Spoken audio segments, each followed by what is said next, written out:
Hai Sobat Bahan, selamat datang di channel hiburan Kamar Bahan.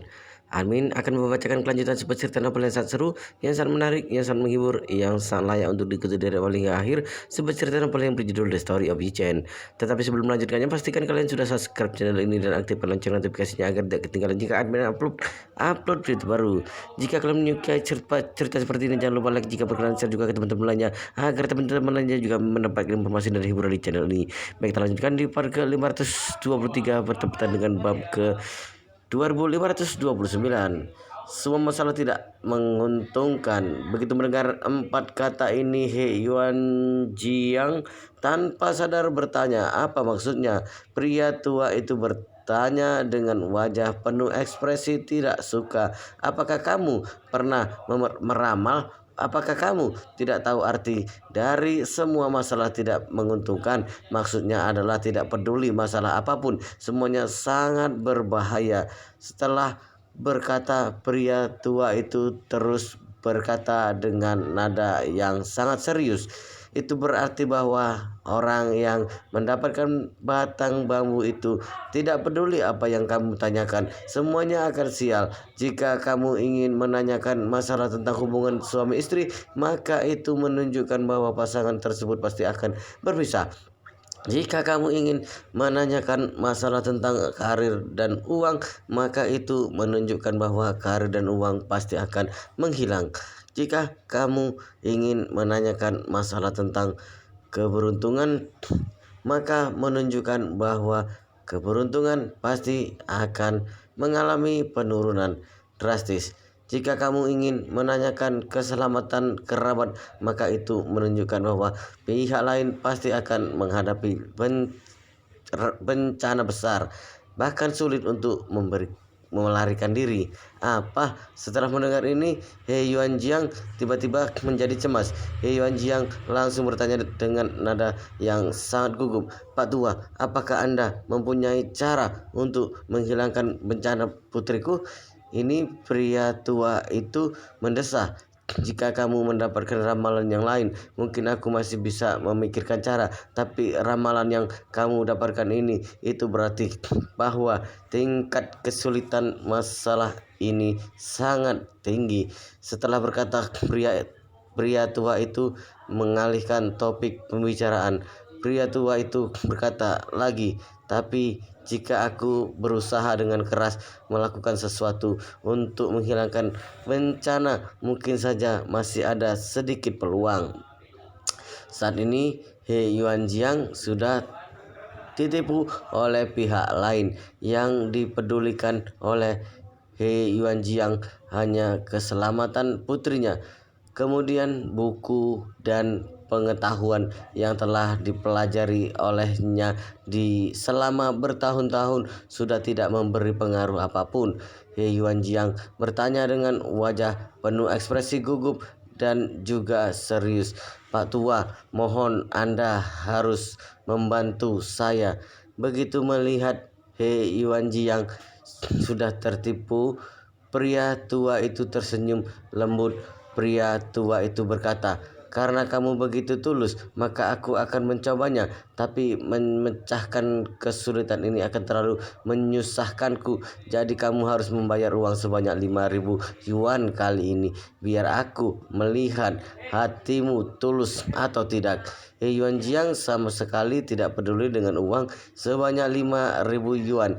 Jika menghabiskan uang sebanyak 5.000 yuan bisa mengembalikan keselamatan putrinya, maka He Yuan Jiang bersedia untuk mengumpulkan 5.000 yuan untuk mengembalikan keselamatan putrinya. Oleh karena itu, He Yuan Jiang hampir tidak berpikir dan ingin terus memindai kode QR untuk melakukan pembayaran. Saat ini Yi-Chen tiba-tiba berkata, Pak Tua, sebenarnya tidak ada masalah dengan uang, tapi sebelum Anda menerima uang ini, apakah Anda seharusnya memberi tahu kami tentang situasi yang spesifik terlebih dahulu, atau metode apa yang akan digunakan oleh Anda untuk membantu memecahkan kesulitan ini, biar kami menyadari bahwa kami menghabiskan uang dengan baik. Pria tua itu tidak menyangka bahwa Yi Chen akan menghancurkan hal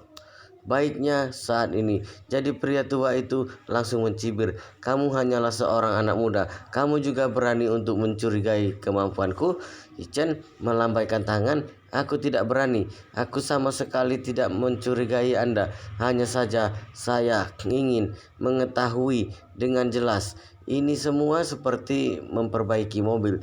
Meskipun kami tidak bisa memperbaiki mobil, tapi bagian mana yang rusak, kemudian bagian apa yang harus diganti, kamu harus memberitahu kami terlebih dahulu. Pria tua itu mencibir, aku mempunyai cara untuk memecahkan kesulitan seperti ini. Aku bisa menggunakan koin kuno untuk ramalan, memeriksa krisis spesifik yang dihadapi oleh putrinya, dan juga bisa menggunakan jimat untuk memecahkan kesulitan. Bahkan juga bisa menggunakan pedang koin milik Dewa Leau Ji untuk menyelamatkan putrinya. Setiap solusi menghabiskan usaha yang berbeda, harga yang sesuai juga berbeda. Chen mengangguk sambil tersenyum. Chen teringat bahwa ada catatan tentang ramalan di dalam kitab 9 misteri. Salah satunya memang menggunakan koin kuno untuk ramalan. Tapi catatan tersebut tidak mengatakan bahwa koin kuno harus digunakan. Catatan itu hanya mengatakan bahwa harus menggunakan koin kuno dengan bentuk lingkaran di luar dan bentuk persegi di dalam. Selain itu, koin yang semakin lama akan memberi efek yang semakin baik. Kemudian teori tentang koin kuno baru muncul di zaman modern. Mereka sering menyebut koin di dinasti Qin, Han, Tang, Song, dan Ming sebagai koin kuno. Tapi meskipun penulis kitab 9 misteri tidak dapat mengujinya, tapi sesuai dengan usia pas porselen pada saat itu, buku ini paling lambat ditulis oleh dinasti Tang. Kemudian teori tentang koin kuno seharusnya berawal dari dinasti Ming. Jadi cara meramal dengan menggunakan koin kuno yang ditulis di dalam catatan ini seharusnya merupakan cara yang lebih cepat ditemukan daripada cara koin kuno. Bahkan dapat dikatakan sebagai nenek moyang dari teori tentang koin kuno. Oleh karena itu, Yichen sengaja bertanya, apa yang bisa kamu ramal dengan menggunakan koin kuno? Begitu saja kamu meramal dulu. Jika kamu meramal dengan baik, aku akan memberimu 10.000. Pria tua itu segera berkata, oke, kalau begitu aku akan membiarkanmu melihat kemampuanku. Setelah berkata, pria tua itu mengeluarkan seutas koin tembaga dari sakunya. 5 koin dari dinasti yang berbeda tergantung di atas. Setelah itu pria tua itu melepaskan tali merah. Pria tua itu memegang 5 koin tembaga itu di telapak tangan dan mengguncangkannya sejenak. Pria tua itu berkata dengan nada yang dingin, "Nak, lihatlah dengan baik." Setelah berkata, pria tua itu melempar 5 koin tembaga itu dan menatap situasi koin yang ada di lantai. Pria tua itu berkata dengan wajah penuh ekspresi kaget, "Ramalan kali ini menunjukkan bahwa putrimu pasti akan mengalami bencana yang fatal dalam waktu dekat-dekat ini. Jika tidak menanganinya tepat waktu, takutnya akan berubah menjadi bencana fatal." Begitu mendengar ini, He Yuanjiang tiba-tiba menjadi cemas. Bencana yang fatal? Bagaimana menyelamatkannya? He Yuanjiang segera bertanya, "Pak Tua, mohon Anda harus menyelamatkan putriku."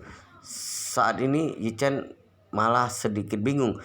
Koin kuno yang dilemparkan oleh pria tua ini memang merupakan 5 koin kuno dari bahan yang asli. Tapi berita yang disampaikan dari ramalan ini malah tidak jelas. Alasan kenapa bisa muncul ramalan seperti ini terutama bukan karena masa depan dari orang yang diramal tidak jelas, tapi kemampuan yang dimiliki oleh peramal sangat terbatas. Karena kemampuan sangat terbatas, jadi peramal hanya bisa mendapatkan hasil ramalan seperti melihat dengan tidak jelas.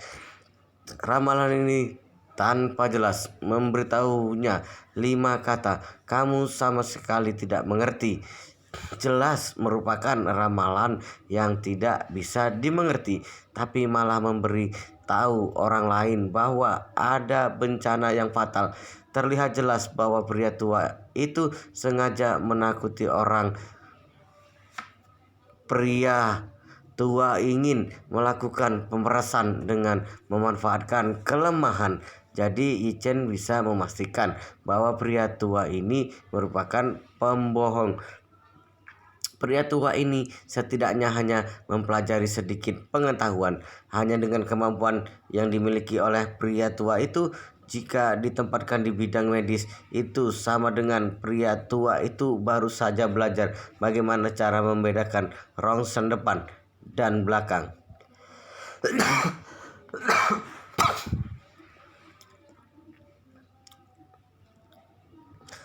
Pengetahuan medis lainnya sama sekali tidak dimengerti. Jadi pria tua itu meramal dengan kemampuan seperti itu sepenuhnya menipu orang. Oleh karena itu, Ichen berkata dengan nada yang berpura-pura kaget, "Jika hanya mengandalkan 5 koin tembaga yang dilemparkan ke lantai, apakah bisa mengetahui nasib baik dan buruk seorang di masa depan?" "Tentu saja bisa," pria tua itu berkata dengan wajah penuh ekspresi bangga. "Aku telah mempelajari puluh selama 50 tahun. Aku sudah lama mencapai tingkat kesempurnaan tertinggi dalam keterampilan." Ichen melengkungkan bibirnya. "Aku tidak percaya. Biarkan aku mencobanya." Setelah berkata, tidak menunggu pria tua itu setuju, Ichen langsung mengambil 5 koin tembaga itu satu persatu. Setelah itu Ichen memikirkan He Yuanjiang dan putrinya He Yuanjiang di dalam hati. Kemudian memikirkan catatan ramalan koin tembaga yang ada di dalam kitab 9 misteri. Setelah berpikir sejenak, Ichen melemparkan 5 koin tembaga itu. Begitu melihat Ichen berpenampilan seperti berpura-pura serius, pria tua itu melengkungkan bibirnya dengan penampilan tidak suka. Pria tua itu berkata, "Apakah kamu tahu bahwa ada pepatah yang mengatakan bahwa meniru keanehan tetapi membodohi diri sendiri? Kamu sangat mirip seperti ini. Kamu sama sekali tidak mengerti ramalan ini." Ichen tidak menghiraukan sindiran pria tua itu. Ichen memusatkan perhatiannya pada 5 koin tembaga ini. Di dalam pandangan Ichen, 5 koin tembaga ini memberikan berita yang sangat besar. Pertama-tama, ramalan ini menunjukkan nasib yang buruk. Kemudian merupakan nasib buruk yang sangat ganas, hampir menyebabkan kematian. Dengan kata lain, He Ji-kyu tidak hanya berada dalam keadaan yang bahaya, tapi juga ada kemungkinan akan meninggal tragis. Yang kedua, petunjuk ramalan ini mengarah ke barat. Hampir tidak ada penyimpangan apapun. Dengan kata lain, He Ji-kyu pasti akan mengalami kecelakaan di Jinling bagian barat. Suriah berada di timur, tengah, dan Asia Barat. Kebetulan hampir berada pada garis lintang yang sama dengan provinsi di mana tempat Jingling berada. Ramalan ini menunjukkan tempat di bagian barat. Ini berarti bahwa garis lintang HGQ saat ini tidak memiliki penyimpangan dengan tempat Ichen berada. Pada akhirnya, ramalan secara keseluruhan ini menunjukkan kematian yang fatal, tapi malah meninggalkan satu-satunya kehidupan. Kemudian kehidupan itu ada di sini. Ichen segera mengeluarkan ponsel. Ichen memeriksa garis lintas dan jalur Suriah dan Jingling. Ichen menyadari bahwa wilayah negara Suriah berada antara 32 derajat 20 menit lintang utara hingga 37 derajat lintang utara. Kemudian Jinling berada di antara 31 hingga 30 derajat 37 menit lintang utara. Dengan kata lain, sekarang garis lintang yang ditempati oleh HGQ adalah interval 30 derajat 20 menit hingga 37 menit garis lintang utara. Jika dilihat dari ramalan ini, Heiji Kyu sangat sulit untuk melarikan diri dari kematian. Kemudian satu-satunya kehidupan berada di Jinling. Yichen tiba-tiba menyadari bahwa kehidupan Heiji Kyu berada di tubuhnya. Selain Yichen, takutnya tidak ada orang yang bisa menyelamatkan Heiji Kyu.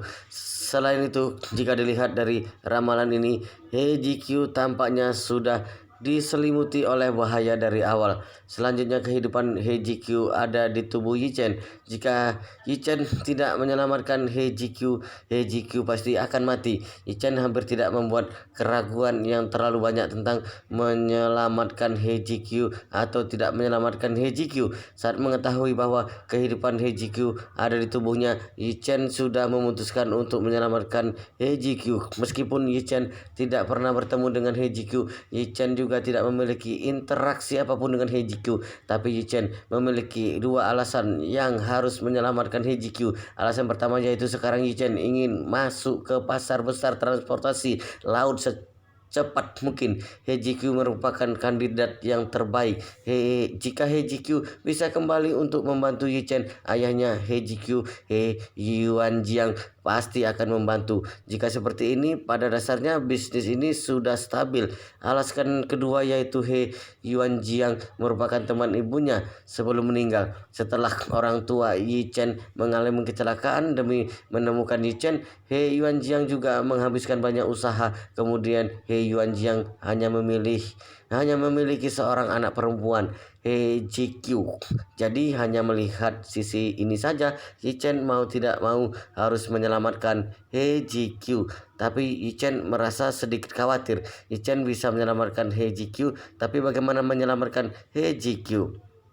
Bagaimana juga Heiji Kyu berada di Surya, tapi di mana posisi Heiji Kyu di Surya? Yichen sama sekali tidak tahu. Meskipun bisa mengetahui posisi secara kasar melalui ramalan, tapi jika digunakan untuk menemukan seorang, keakuratannya masih jauh lebih buruk. Kemungkinan untuk menemukan posisi Heiji Kyu melalui ramalan hampir bernilai nol. Begitu memikirkan ini, sebuah pemikiran muncul di benak Yichen. Kali ini Heiji Kyu mengikuti pasukan pemerintah Surya untuk berpartisipasi dalam operasi militer. Ini berarti bahwa merupakan kelompok orang yang dilindungi oleh pasukan pemerintah. Jika Heiji Kyu berada dalam keadaan bahaya, itu menunjukkan bahwa kemungkinan besar gerakan pasukan pemerintah kali ini akan mengalami kegagalan, kemudian akan melibatkan Heiji Kyu dan lainnya. Jika seperti ini, aku harus lebih memperhatikan situasi serta berita di Surya, kemudian melihat apakah ada berita tentang kegagalan operasi pemerintah di waktu yang mendatang.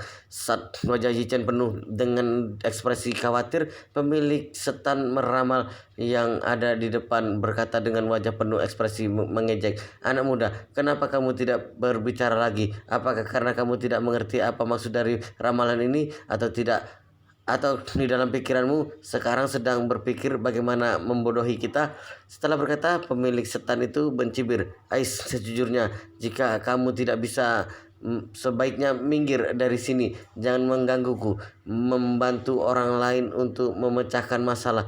Begitu melihat wajah pemilik setan itu penuh dengan ekspresi bangga, Yichen langsung berkata dengan acuh tak acuh, "Awalnya tidak ingin menghabiskan waktu denganmu.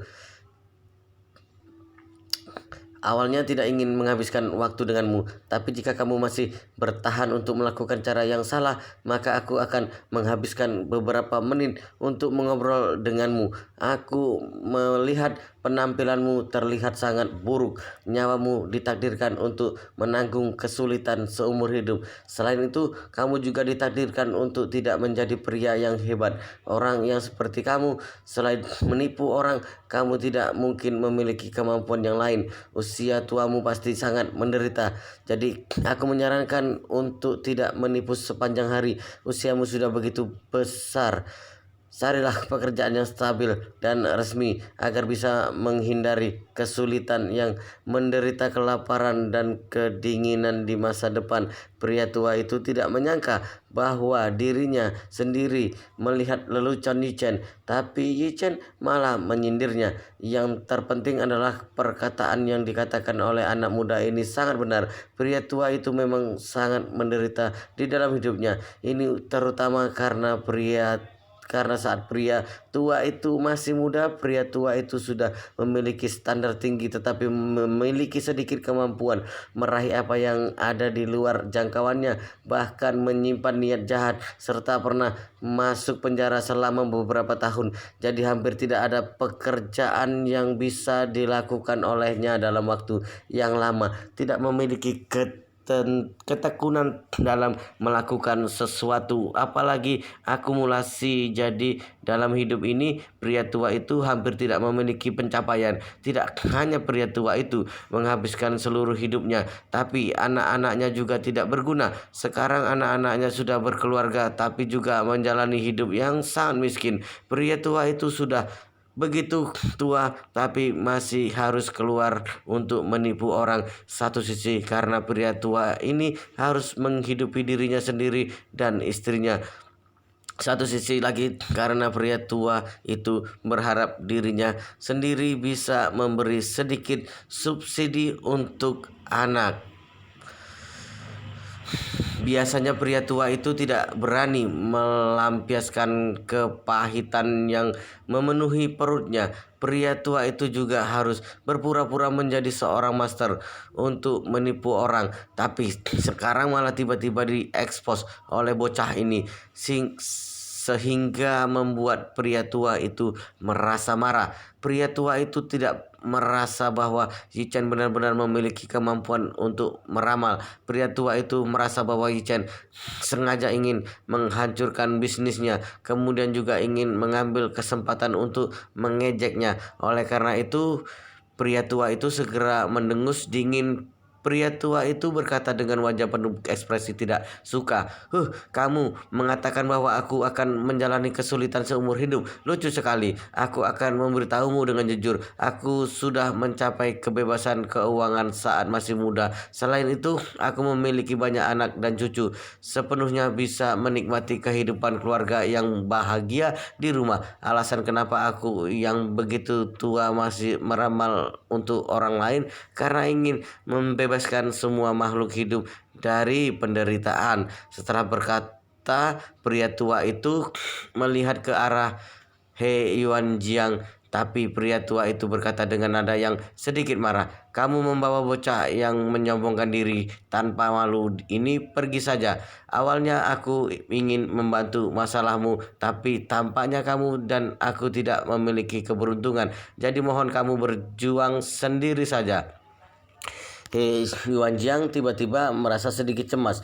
He Yuanjiang berkata kepada Yichen dengan nada yang rendah, "Yichen, kita bisa mempercayai bahwa masalah semacam ini sepenuhnya ada, tapi tidak boleh mempercayai bahwa masalah ini sepenuhnya tidak ada. Lagi pula, 5.000 yuan sama sekali bukan masalah yang besar. Anggap saja membeli sebuah ketenangan." Yichen melambaikan tangan. Yichen melihat ke arah pria tua itu. Yichen berkata sambil tersenyum, "Aku melihat kedua pipinya sangat kurus, piltrum tidak penuh.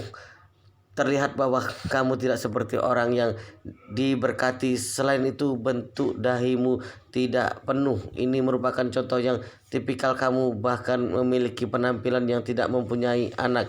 Kamu mengatakan bahwa kamu memiliki banyak anak dan cucu. Bagaimana mungkin?" Pria tua itu mendengus dingin. "Nak, kamu benar-benar terlihat lebih buruk dari manusia. Apakah kamu mulai membuat serangan pribadi? Aku memiliki 3 anak laki-laki dan 3 anak perempuan. Kemudian ada 13 cucu. Kamu malah mengatakan bahwa aku ditakdirkan tidak memiliki anak dan cucu. Sangat keterlaluan." Yichen sedikit tersenyum. "Kamu jangan cemas. Aku akan meramal untukmu saja." Setelah berkata, Yichen mengambil 5 koin tembaga itu, kemudian melemparkannya lagi. Setelah itu Yichen melihat posisi pro dan kontra dari beberapa koin tembaga itu.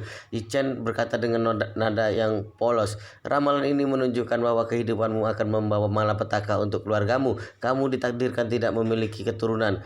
Setelah berkata, Yichen menatap pria tua itu. Yichen berkata dengan nada yang serius, "Apakah putra dan putrimu berpenampilan seperti kamu?" Pria tua itu tiba-tiba menjadi tercengang. Perkataan Yichen langsung menusuk simpul di hati pria tua itu yang telah menghantui hatinya selama bertahun-tahun.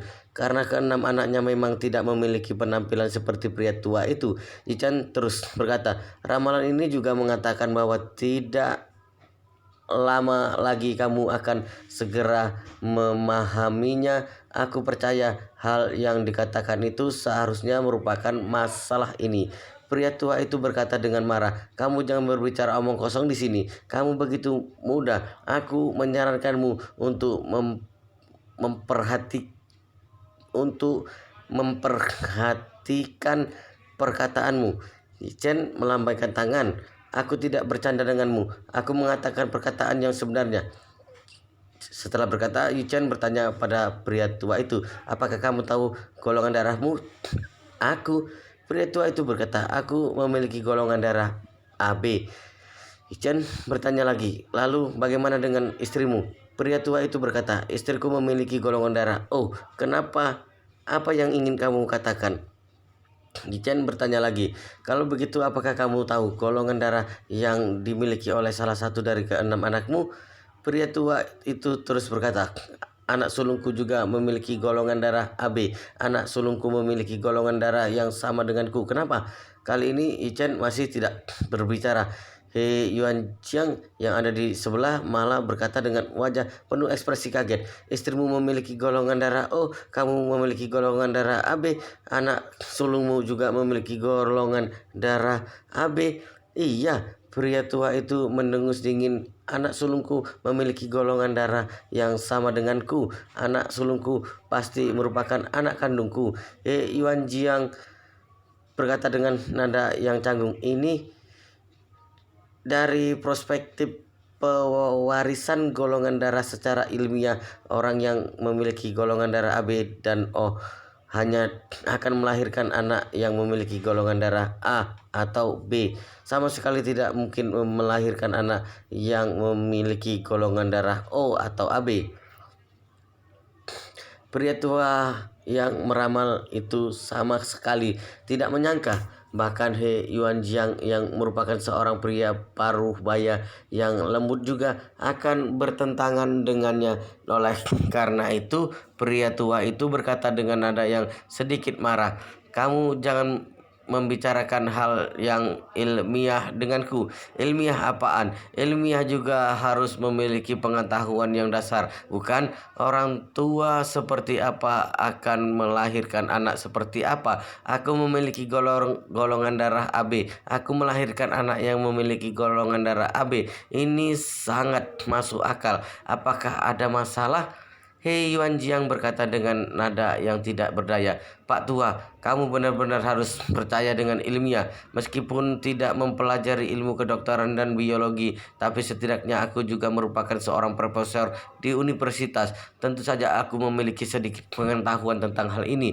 Begitu mendengar He Yuanjiang mendapatkan bahwa dirinya sendiri merupakan seorang profesor di universitas, pria tua itu tiba-tiba menjadi sedikit panik. Pria tua itu melihat bahwa He Yuanjiang tidak terlihat seperti pembohong. Pria tua itu langsung merasa bahwa masalah ini benar-benar sedikit aneh. Oleh karena itu, pria tua itu tanpa sadar bertanya, "Jika kamu merupakan seorang profesor, bisakah kamu menjelaskan kepadaku kenapa anakku tidak bisa memiliki golongan darah AB?" He Yuanjiang berkata dengan nada yang serius, "Jika benar-benar ingin mengatakan sesuai dengan prinsip, tentu saja tidak bisa mengatakannya dengan jelas dalam waktu yang singkat, tapi kamu bisa memeriksanya di internet."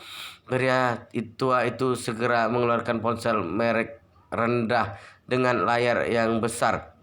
Pria tua itu menghabiskan waktu yang lama untuk menulis dengan serius, kemudian langsung melihat ekspresi wajah pria tua itu menjadi tercengang. Pria tua itu benar-benar menemukan hasil yang relevan di internet.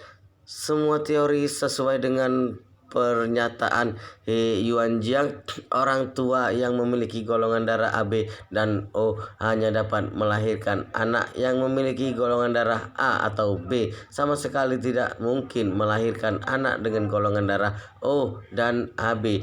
Ini juga berarti bahwa anak sulungnya sama sekali bukan anak kandungnya. Begitu memikirkan ini, pria tua itu hampir memuntahkan darah. Setelah itu pria tua itu mengambil ponsel dengan panik. Pria tua itu menelpon anak keduanya. Pria tua itu langsung bertanya, "Nak, apakah kamu tahu golongan darahmu?" Anak kedua berkata dengan nada yang terkejut, "Aku ingat bahwa aku memiliki golongan darah O. Sepertinya sama dengan ibu." Golongan darah O. Pria tua itu tiba-tiba merasa dirinya seperti disambar petir. Pria tua itu langsung bertanya, "Apakah kamu yakin? Apakah kamu tidak salah ingat?" "Tidak." Anak kedua berkata, "Saat aku ditangkap kemarin karena mencuri kabel, aku harus memeriksa golongan darah sebelum menjalani hukuman untuk pendaftaran di dalam arsip." Mata pria tua itu tiba-tiba menjadi gelap. Sialan, ini benar-benar merupakan tragedi di hidup.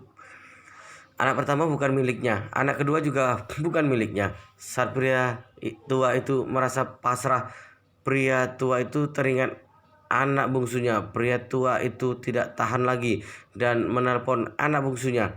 Pihak lain baru saja mengangkat telepon. Pria tua itu langsung bertanya, "Nak, apakah kamu tahu golongan darahmu?" Anak bungsu bertanya dengan nada yang penasaran, "Ayah, kamu menelponku hanya untuk menanyakan masalah ini. Aku sedang berada di dalam mobil sport. Aku tidak diizinkan untuk mengemudi sambil menelpon dalam waktu dekat-dekat ini. Kamera ada di mana-mana." Pria tua itu langsung berkata, "Cepat mengatakannya." Anak bungsu bertanya dengan nada yang bingung, "Ayah, untuk apa kamu menelponku hanya untuk menanyakan masalah ini?" Pria tua itu berkata dengan nada yang marah, "Sialan, kenapa kamu begitu omong kosong? Bukankah sudah selesai jika kamu menjawab pertanyaanku?" Anak bungsu segera berkata, "Oke, aku memiliki golongan darah AB. Bukankah sama dengan golongan darahmu? Aku mengikuti golongan darahmu." Pria tua itu tiba-tiba menjadi sangat marah. Pria tua itu hampir jatuh ke lantai. Saat ini anak bungsunya berkata, "Ayah, guru dari pihak sekolah menelponku mengatakan bahwa anak nakal tidak mendapatkan nilai yang bagus di semua mata pelajaran. Gurunya menyuruhku untuk mendaftarkan kursus untuk anak nakal. Aku sudah menghitungnya. Hanya biaya pendaftaran kursus saja membutuhkan uang sebanyak 3.000 yuan. Bisakah kamu membayarnya?" Pria tua itu berkata sambil mengertakkan gigi, "Sialan, aku tidak bisa membayarnya." Setelah berkata, pria tua itu langsung menghancurkan ponselnya ke lantai. Ponsel hancur berkeping-keping. Selanjutnya pria tua itu menangis. Pria tua itu sama sekali tidak menyangka bahwa ketiga anaknya malah bukan anak kandungnya. Pria tua itu tidak tahan lagi dan menutup wajahnya yang penuh dengan kesedihan.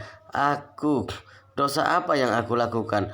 Seumur hidup ini aku bekerja keras untuk membesarkan anak dan cucu orang lain.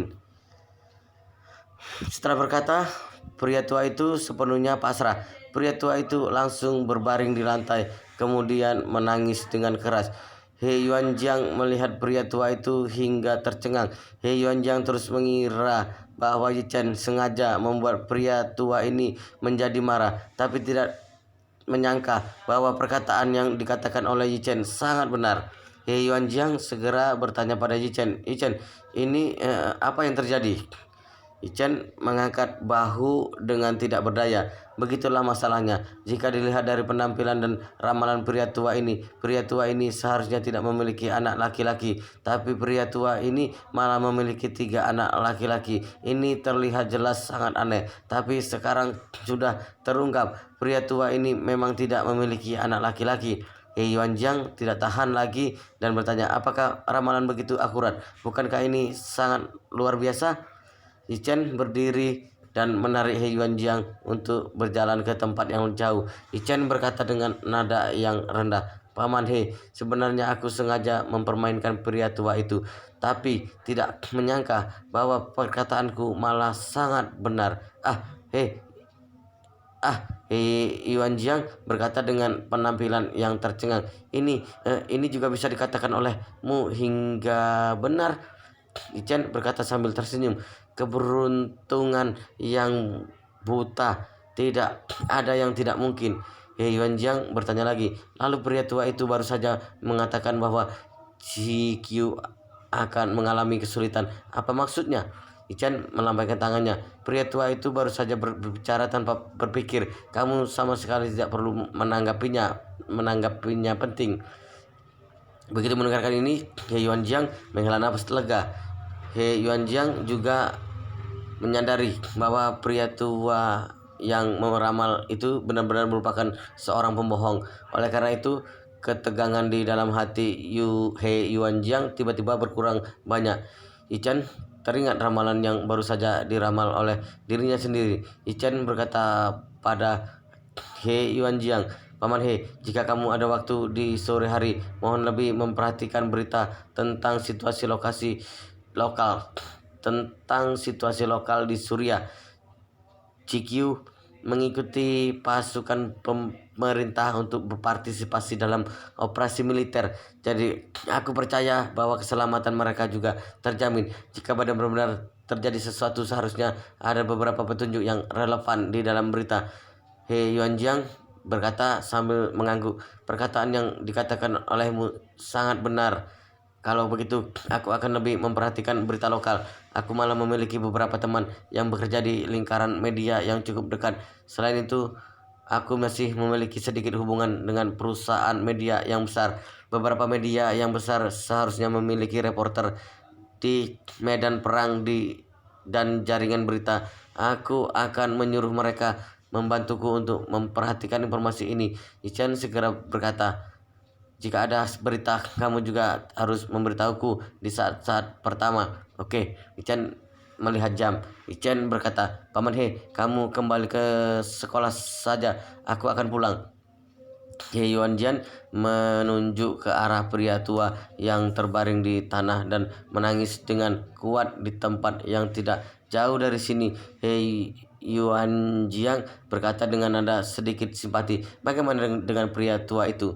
Chen berkata dengan tidak berdaya, aku juga tidak memiliki cara. Pria tua itu ditakdirkan tidak memiliki anak laki-laki. Aku tidak mungkin memberi seorang anak laki-laki untuk pria tua itu. Biarkan pria tua itu perlahan-lahan menerima masalah ini saja. He Yuan Jiang berkata sambil menghela nafas dengan tidak berdaya. Baiklah, kalau begitu aku akan pulang dulu. Kita berdua harus tetap berkomunikasi hari ini. Tidak peduli berita dari siapapun, kita harus memberitahu satu sama lain di saat-saat pertama. Oke, setelah melihat He Yuan Jiang menyeberang jalan, Yi Chen tanpa sadar menghela nafas panjang. Yi Chen bergumam dengan sangat sedih. Aku merasa bahwa He GQ akan segera mengalami kecelakaan. Waktu yang tersisa untuk He GQ juga tidak banyak lagi. Tapi bagaimana aku bisa menyelamatkan He GQ? Pertama, aku tidak tahu di mana keberadaan He GQ. Kedua, aku tidak tahu bagaimana aku bisa pergi ke Suriah. Harus tahu bahwa Suriah sedang diselimuti api perang sekarang. Situasinya benar-benar terlalu kacau. Tidak ada kota apapun dari luar negeri yang melakukan penerbangan langsung ke Suriah. Bahkan ada berita di internet yang mengatakan bahwa sistem penerbangan sipil di Suriah sudah dihentikan sejak lama. Mungkin saja harus terbang ke negara tetangga terlebih dahulu, kemudian memikirkan cara untuk pergi ke Suriah dengan jalur darat. Jika seperti itu, setidaknya membutuhkan waktu selama sehari untuk melakukan perjalanan ke Suriah. Jika benar-benar bertemu dengan situasi yang berbahaya, waktu ini sama sekali tidak sempat untuk melakukan reaksi apapun. Wow, luar biasa sekali guys ceritanya, sangat seru, sangat menarik, sangat menghibur, sangat membuat kita penasaran jika tidak mengetahui cerita kelanjutannya. Tetapi sepertinya di bab ini sampai di sini dulu, dan kita akan lanjutkan di bab berikutnya di video selanjutnya. Pastikan kalian sudah subscribe channel ini dan aktifkan lonceng notifikasinya agar tidak ketinggalan jika admin upload video terbaru. Jika kalian menyukai cerita seperti ini, jangan lupa like, jika berkenan share juga ke teman-teman lainnya agar teman-teman lainnya juga mendapatkan informasi dan hiburan di channel ini. Baik, kita lanjutkan di bab berikutnya di video selanjutnya.